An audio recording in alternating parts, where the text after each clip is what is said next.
Hello everyone, welcome back to our YouTube channel Defence Point. और दोस्तों, आज के हमारे इस वीडियो में हम आप लोगों के लिए लेकर के आए हैं कोस्ट गार्ड नाविक एग्जाम की तैयारी के लिए मिक्स क्वेश्चंस का एक स्पेशल प्रैक्टिस सेट, जो कि आपके नाविक जीडी और डीबी एग्जाम के लिए काफ़ी ज़्यादा इंपॉर्टेंट होने वाला है।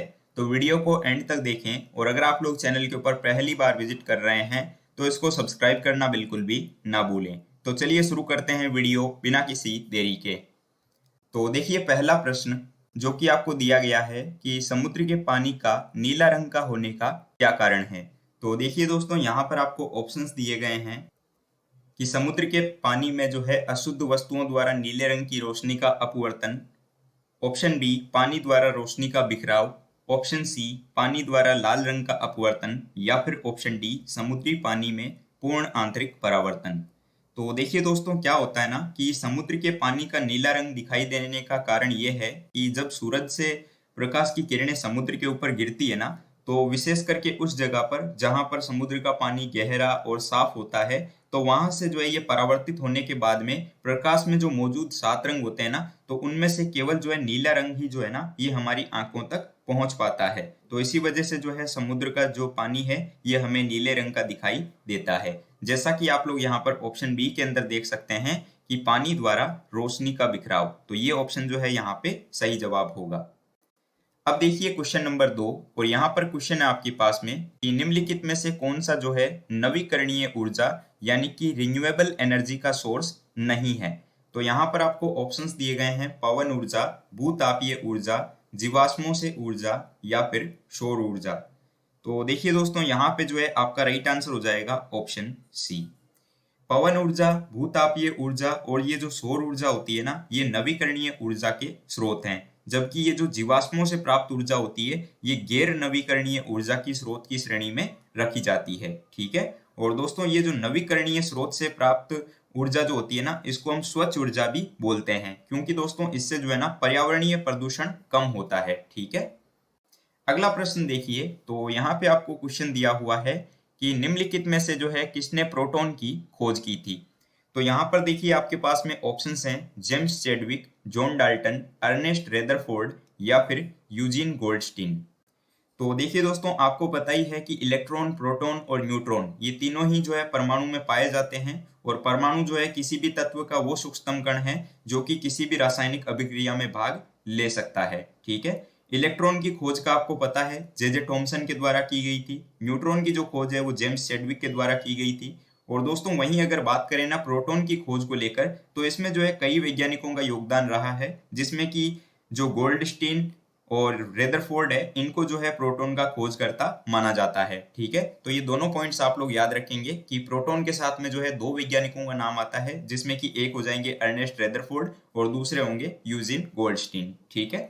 चलिए, अब देखिए अगला प्रश्न। तो यहाँ पे आपको जो है ग्रामेटिकल एरर यानी कि स्पॉटिंग द एरर का क्वेश्चन दिया हुआ है। और दोस्तों, नीचे दिए गए सेंटेंस के अंदर जो है आपको एरर फाइंड करना है कि इसमें जो है कहाँ पे एरर है।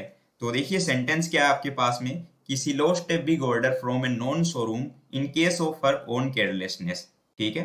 तो इस सेंटेंस में अगर हम बात करें कि कहाँ पे एरर है, तो आई होप कि आपको देखते ही समझ में आ गया होगा कि दोस्तों ये जो आपको इन केस ऑफ दिया हुआ है ना, इसकी जगह पर जो है कंजंक्शन बिकॉज को यूज में लिया जाएगा। यहाँ पे ये जो इन केस ऑफ है ये हट जाएगा और यहाँ पे कंजंक्शन बिकॉज आ जाएगा, क्योंकि दोस्तों बिकॉज का जो यूज है ना, वो कारण बताने के लिए प्रयोग में लिया जाता है। ठीक है। जो कि इस सेंटेंस के सेंस के अकॉर्डिंग सही होगा। तो यहाँ पर देखिए ऑप्शन डी जो है इसमें गलती है, क्योंकि इन केस ऑफ की जगह पे बिकॉज को यूज में लिया जाएगा। फिर करेक्ट सेंटेंस क्या हो जाएगा कि she lost a big order from an non showroom because of her own carelessness. ठीक है। चलिए, अब देखिए क्वेश्चन नंबर 5, और यहाँ पे आपके पास में क्वेश्चन है कि भारतीय राष्ट्रीय कांग्रेस के पहले सत्र की अध्यक्षता जो है वो इनमें से किसने की थी। तो ऑप्शंस हैं A O Hume, option B Surendranath Banerjee, option C W C Banerjee, या फिर option D Badruddin Tyabji.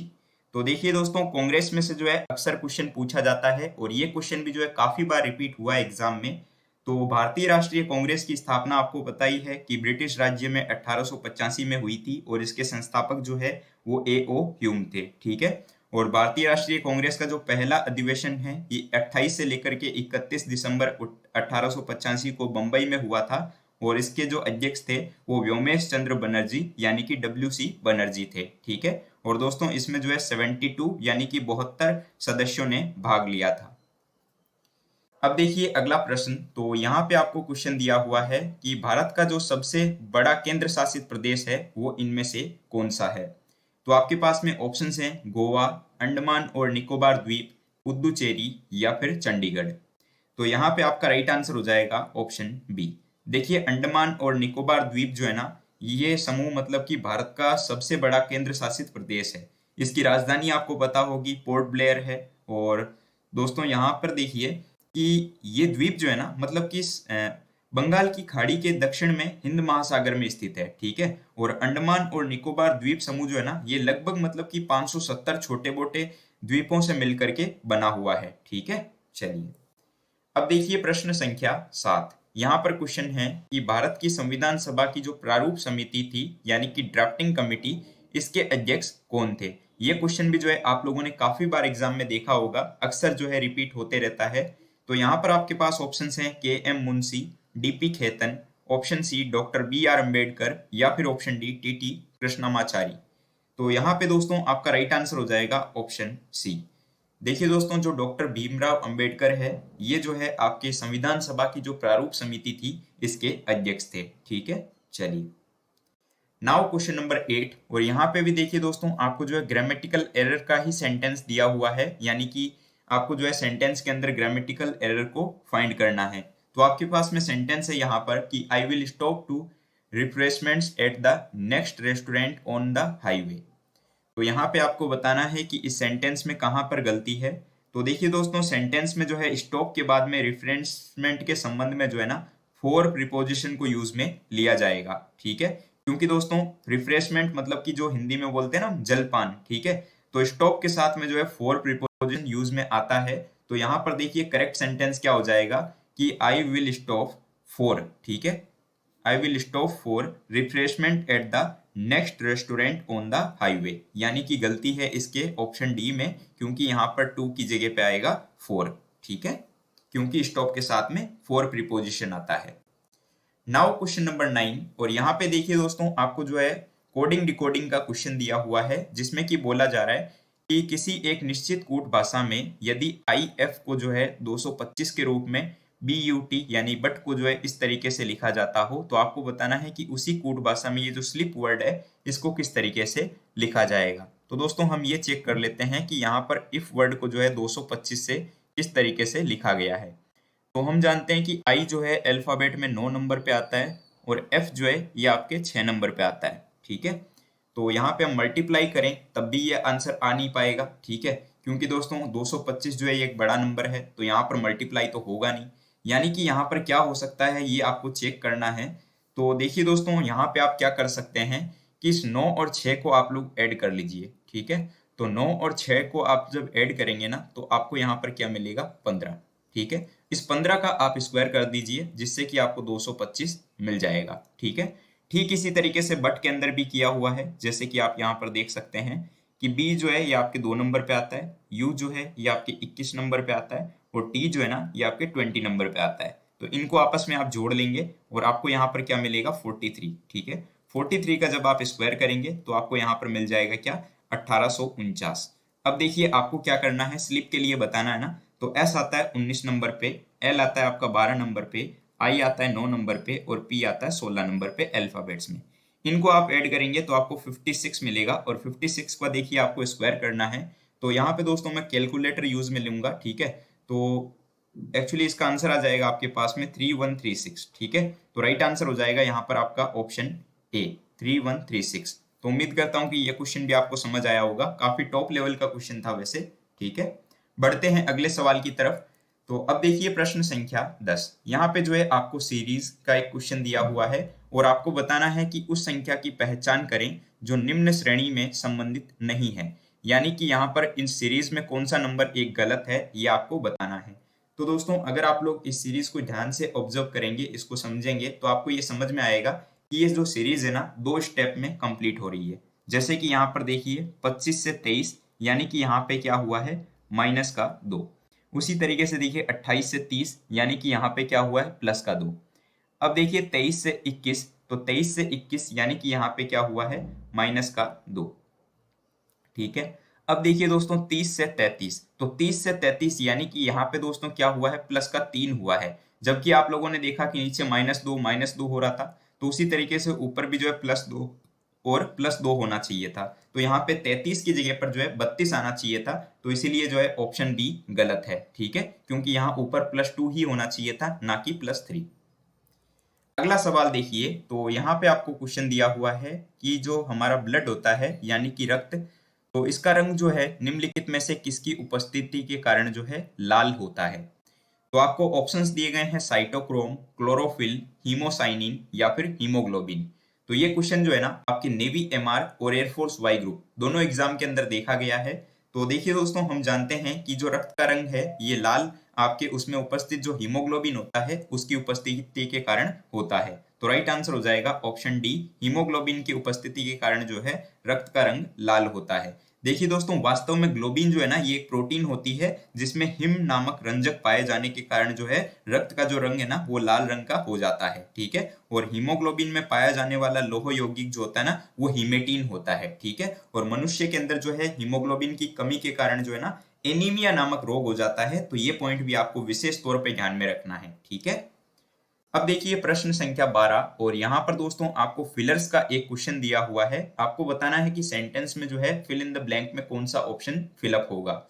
तो देखिए सेंटेंस क्या है कि the entry gates were closed dash we could enter in. ठीक है, तो देखिए ऑप्शन है टिल, बिफोर, आफ्टर या फिर अंटिल। तो मैं बोलूंगा कि यहाँ पे जो है आपका राइट आंसर हो जाएगा ऑप्शन बी, बिफोर। क्योंकि देखिए दोस्तों बिफोर यानी कि होता है पहले। ठीक है, तो यहाँ पर देखिए सेंटेंस के सेंस के अकॉर्डिंग जो है ना बिफोर यहाँ पे करेक्ट हो जाएगा। ठीक है, ये जो कंजंक्शन है ये यहाँ पे सही होगा, क्योंकि बाकी ऑप्शंस को आप जब देखेंगे ना तो टिल का मतलब होता है जब तक, आफ्टर का मतलब होता है बाद में, और अंटिल का मतलब हो जाता है जब तक कि ना। ठीक है, तो यहाँ पर देखिए सेंटेंस के सेंस के अकॉर्डिंग हम इसको चूज करते हैं, तो राइट आंसर होगा option B, before. Now question number 13, और यहाँ पे देखिए क्वेश्चन क्या है कि घटकों के बीच में गुरुत्वाकर्षण द्वारा भारी मात्रा में जो है एक साथ एकत्र हुए तारों, धूल और गैस को जो है क्या कहा जाता है। तो आपके पास में ऑप्शंस हैं गुच्छा, वायुमंडल, गैलेक्सी यानी कि आकाशगंगा, ऑप्शन डी सन फैमिली यानी कि सौर परिवार। तो यहाँ पे दोस्तों आपका सही जवाब होगा ऑप्शन सी, गैलेक्सी यानी कि आकाशगंगा। देखिए आकाशगंगा आपको पता होगा जिसमें कि पृथ्वी और हमारा सौरमंडल स्थित है। ठीक है, और आकाशगंगा को वैज्ञानिक भाषा में इस तरीके से परिभाषित किया जाता है कि ये जो है ना तारों का एक बड़ा समूह है जो कि गुरुत्वाकर्षण बल के कारण जो है एक दूसरे से बंटी हुई है, और प्रत्येक आकाशगंगा में जो है तारों के अतिरिक्त गैसों और धूल कणों का जो है विशाल बादल भी होता है। ठीक है, तो यहाँ पे आपका राइट आंसर हो जाएगा ऑप्शन सी, गैलेक्सी यानी कि आकाशगंगा। नाउ क्वेश्चन नंबर 14, और यहाँ पे देखिए आपके पास में जो है मिसिंग नंबर का एक सवाल है जिसमें कि बोला जा रहा है निम्नलिखित आकृति श्रृंखला में जो है प्रश्नवाचक चिन्ह के स्थान पर आने वाली संख्या का चयन करें। तो देखिए यहाँ पर 3 फिगर आपको दिए हुए हैं। तो सबसे पहले अगर हम फिगर नंबर ए के अंदर देखें तो इसमें देखिए कुछ नंबर्स दिए हुए हैं आपको, जैसे कि कॉर्नर पे 14, 18 और 8, और इस ट्रायंगल के अंदर जो है आपको 24 नंबर दिया गया है। तो हम क्या करेंगे दोस्तों कि ये जो 14 और 18 है यानी कि नीचे की दो भुजाओं पर जो नंबर दिए गए हैं इनको तो हम जोड़ लेंगे, जैसे कि 14 + 18। ठीक है, और ये जो ऊपर तीसरी भुजा दी हुई है ना इसको जो नंबर है इसको हम माइनस कर लेंगे, तो देखिए आपको जो है 24 मिल जाएगा। ठीक है, देखिए मिसिंग नंबर के जो क्वेश्चंस होते हैं ना इनकी आपको अच्छी खासी प्रैक्टिस करनी पड़ेगी, तभी जो है ये आपको डायरेक्टली समझ में आएंगे। तो यहाँ पर आपके पास 24 आ गया है यानी कि अंदर वाला नंबर आ चुका है।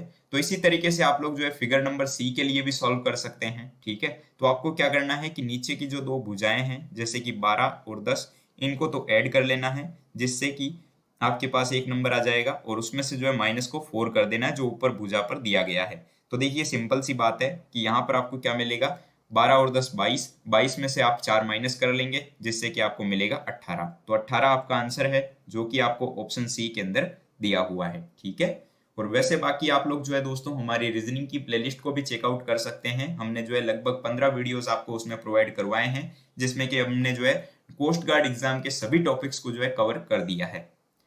नाउ क्वेश्चन नंबर 15, और यहाँ पर भी देखिए फिलर्स का ही क्वेश्चन है। तो इस बार आपके पास में सेंटेंस है कि the crisis would dash damage their reputation. ठीक है, तो यहाँ पर आपके पास चार ऑप्शंस हैं, फर्दर, फर्दर, आइदर या फिर नाइदर।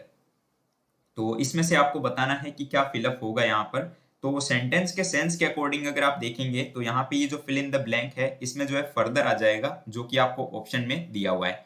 क्योंकि दोस्तों फर्दर को जो है ना एक तरीके से आगे का बताने के लिए जो है यूज में लिया जाता है। ठीक है, और ये जो ऑप्शन बी में आपको फर्दर दिया हुआ है ना, इसका मतलब हो जाता है एक तरीके से दूरी या फिर डिस्टेंस। ठीक है, तो इसको यूज में नहीं लिया जाएगा। यहाँ पे आपका ऑप्शन ए राइट होगा। तो फिर करेक्ट सेंटेंस होगा कि the crisis would further damage their reputation. Now question number 16, और यहाँ पे देखिए आपके पास में दोस्तों एक इडियम है, ठीक है, जो कि अंडरलाइन किया हुआ है, जंप द गन। तो जंप द गन एक ईडियम है जो कि काफी बार जो है आपके एग्जाम्स में आया हुआ है, जैसे कि एसएससी, सीपीओ, इसके अलावा जो एफकेट वगैरह एग्जाम होते हैं इनमें देखा गया है। ठीक है, तो इससे मिलता जुलता मीनिंग यानी कि जो मोस्ट अप्रोप्रिएट मीनिंग है वो आपको ऑप्शंस में से चूज करना है।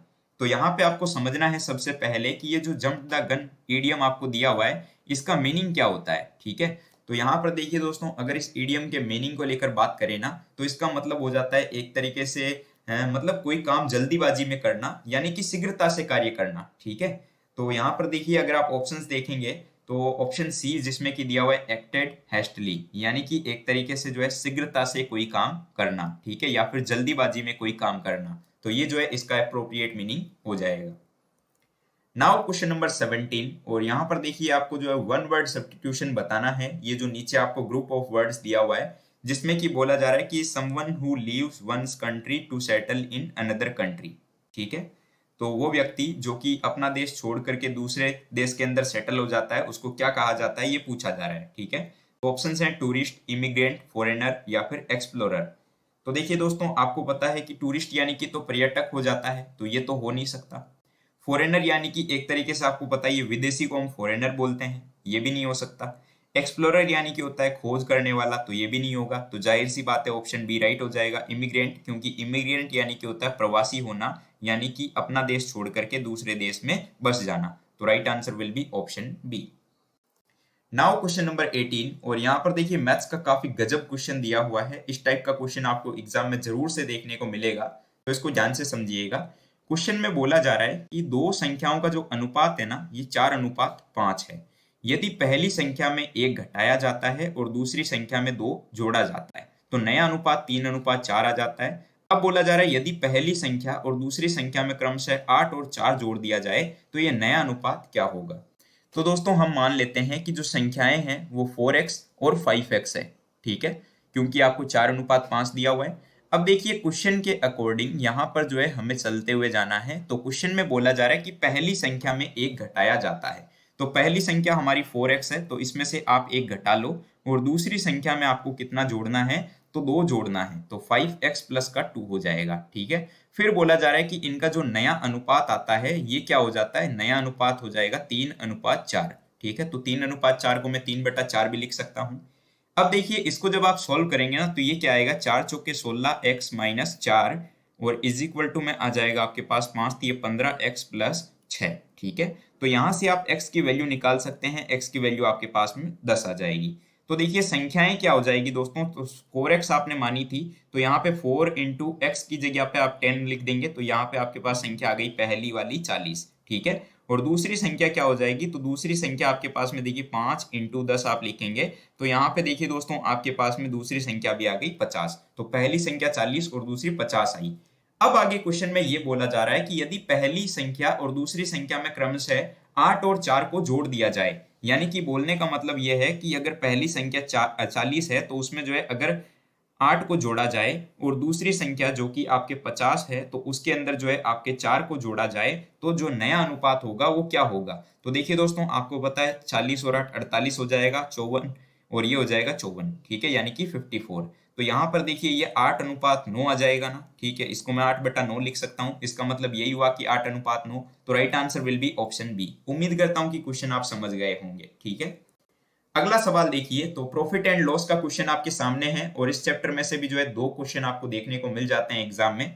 तो क्वेश्चन में बोला जा रहा है कि 720 रुपए सूची मूल्य वाली एक वस्तु पर जो है 20% और 10% की 2 क्रमिक छूटें दी जाती है। ठीक है, और इस वस्तु को खरीदने पर जो है ग्राहक को मिलने वाली कुल छूट की जो राशि है वो रुपयों में कितनी है ये आपको बतानी है। तो देखिए आपके पास में दोस्तों सूची मूल्य दिया हुआ है कि सूची मूल्य जो है ना ये आपके पास में 720 रुपए है, ठीक है। इतना आपको बता दिया गया है। अब आपको बोला गया है कि 20% और 10% की दो क्रमिक छूटें दी जाती है। तो selling price is equal to क्या हो जाएगा दोस्तों, तो ये हो जाएगा आपके 720 गुणा पहली छूट कितनी है आपके 20% यानी कि 80/100 आ जाएगा, क्योंकि परसेंट का मतलब ही आपके 100 होता है बट्टा में, ठीक है। गुणा दूसरी छूट कितनी है 10% की, यानी कि बट्टा में आ जाएगा 100 और ऊपर आ जाएगा 90, क्योंकि 10% की छूट है। तो इसको जब आप सॉल्व करेंगे दोस्तों तो ये वैल्यू आपके पास में आएगी 518.4। कैलकुलेशन मैंने पहले से कर रखी है।